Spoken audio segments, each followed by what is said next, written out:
events are wonderful to bring everybody together, especially all the honey boo-boos in the house. Y'all feel like honey boo-boos? Yay, don't survivors.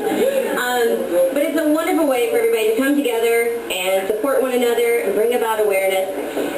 And quite frankly, if you're like me and you have 2 small children, it's a ladies' night out. There's no homework, no dinner, no dishes, and heck with that, I'm here, so let's move on.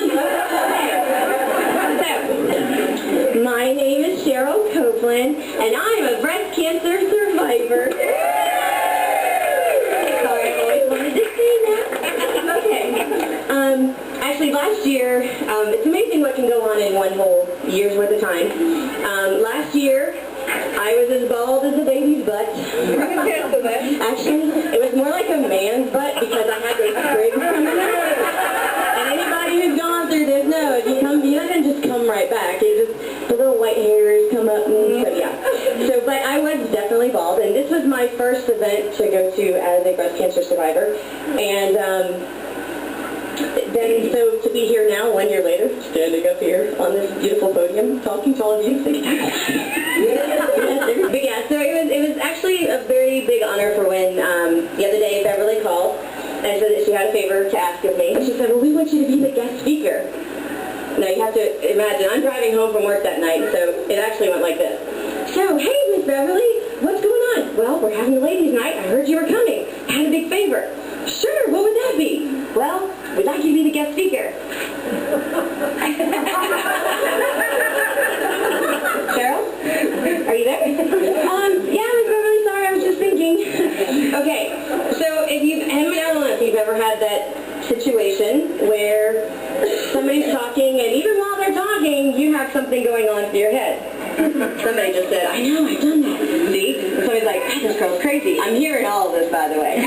So these thoughts go through your head. But I want to show you a snapshot into what was actually playing in my mind, so this will all make sense. But she asked if I would like to be a guest speaker. And in my mind, and I'll just slow this down for slow motion because I think really fast. Okay, so it's like, wow, they want me to be a speaker?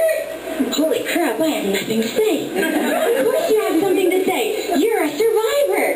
No, seriously, people are going to get there and be like, what the hell is she talking about?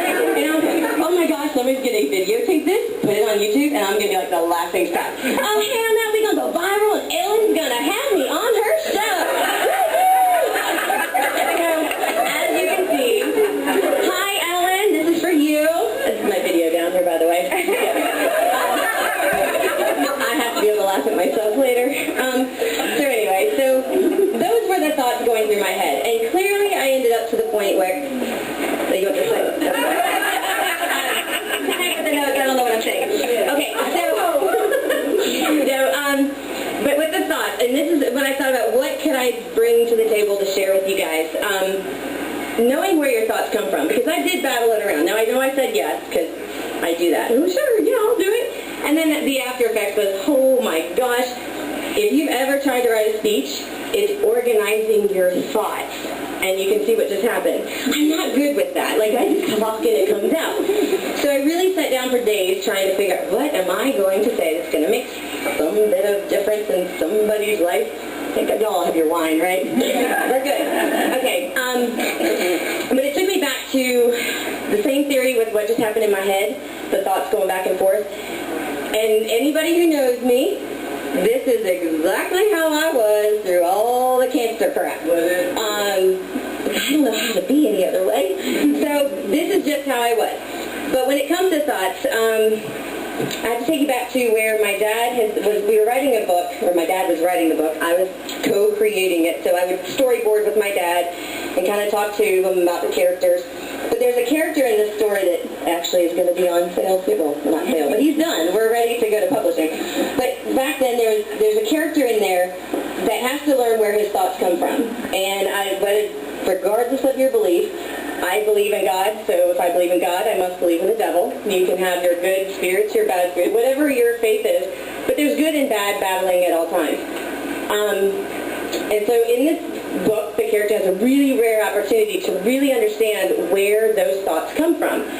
And I was very thankful for that whole conversation leading up to cancer diagnosis, because you all know when you go into the mammogram It's really scary. Nobody's talking till I show up, and I'm like, hey, love your shirt! Like, I'll matching our little schmucks and stuff. But typically, they're very, very quiet, and everybody's kind of scared, and the thoughts going through everybody's head. And I'm going to take you real quick into the mammogram. What was it? No, we already did the mammogram. Now we're going to the ultrasound room. So they come in with the ultrasound. They said, look, we found a mass, a solid, a tumor. It's a solid of some sort. We're going to go check on this. We'll be right back. So my thing to myself was, up until this point, I was not going to put myself into a frenzy and worry and cry and be upset in case 9 times out of 10, it's nothing. So why get myself all worked up? And I'm so ADHD, I couldn't remember I had a problem anyway. So, that really helped too. It was a nice, quiet, dim lit, like they had the lights way toned down. So I'm laying there by myself.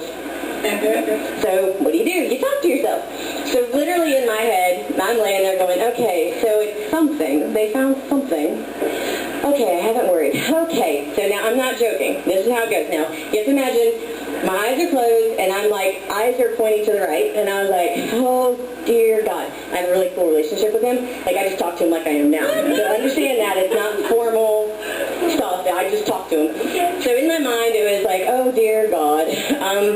I know I haven't worried about this, but I don't want you to think I don't care, because I really do. Like, you know, I mean, I haven't cried, and I probably haven't been on my knees and praying as much as I probably should have, but I thought we were cool with this whole no worry thing. And so, you know, if you could just make it all quickly go away, that'd be really nice. And then it was weird, because instantly I thought, cancer, funeral. Now I have the 2 little kids, so it was cancer, funeral, death, kids crying, everyone's crying, and I was like, y'all been there. Tears started just like whoosh, out of nowhere.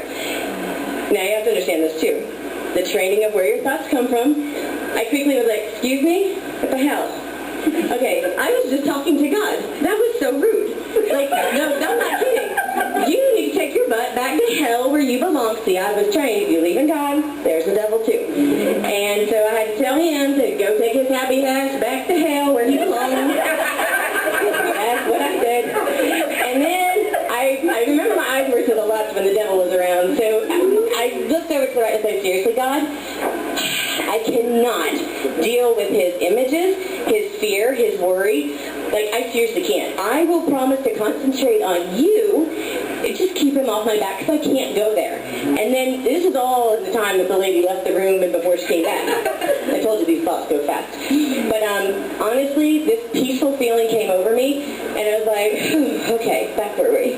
Okay, God, I really do care. And so I just literally went right back to that. But and I don't know how many of you talk to yourself like this, or if you're looking at me like I'm crazy.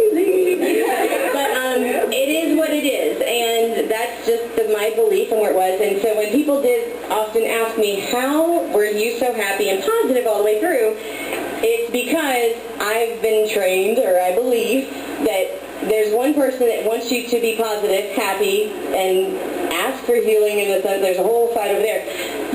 You gotta tell me when you're doing that.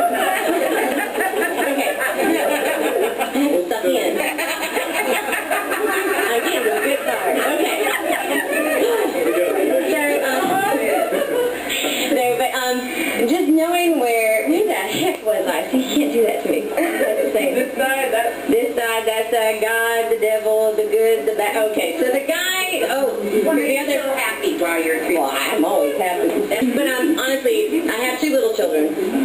And the other day, my daughter's now at the middle school with me, and we did a big breast cancer, like, little video type thing, and showed it to the school. We were going to be selling t-shirts for Breast Cancer Awareness Month, and one of the teachers came to me, and they're like, I was really worried about Lexi. I was like, why? What happened? She's like, oh, you know, they were showing that video, because I showed them all the bald pictures. It was like a, you know, PowerPoint, like a phrase, me bald with one person, phrase, me bald with another person. It was showing all the people that had supported me through it. But it was fun to look at all the bald pictures. And so they said, no, I worried that, you know, what your daughter was going to think sitting in a classroom with all her friends looking at it. I was like, oh no, she saw me bald for like a long time, and I told her it was going to happen. She's like, no, but to have her live through all of that again, I just worried for her. And I'm like, okay, if you know anything about me and my family, nobody treated me like I had cancer. I'm sorry, I love you girls, but no, I still did the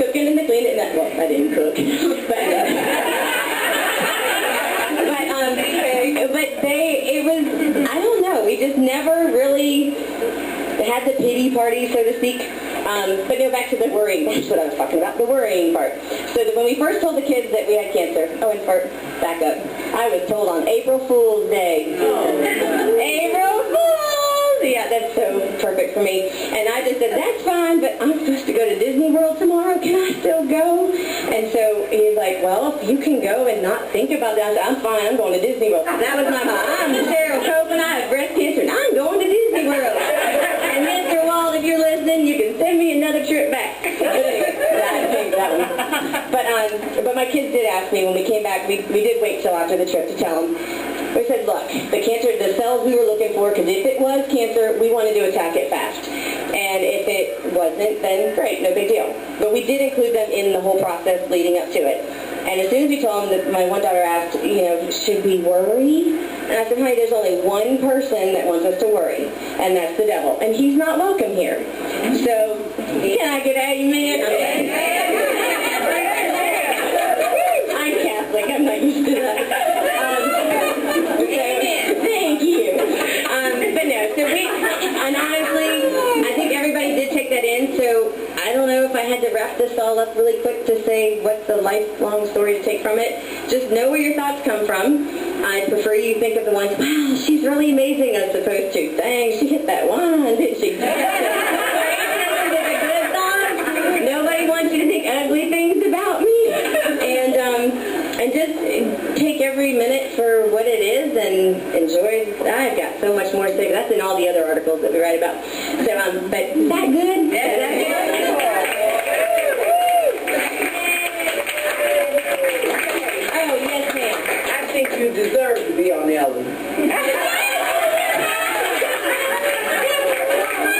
In fact, I know the 50-50 movie came out. I just had my last round of chemo. You know how they tried to make a chemo funny, like a cancer funny movie? Right. And they were on Ellen, and I'm sitting in bed. This is when, like, the last round, I had a little bedtime. But I was so mad, and I just remember going, no, they didn't make a movie and make it fun when that was, like, my idea. But I saw the movie.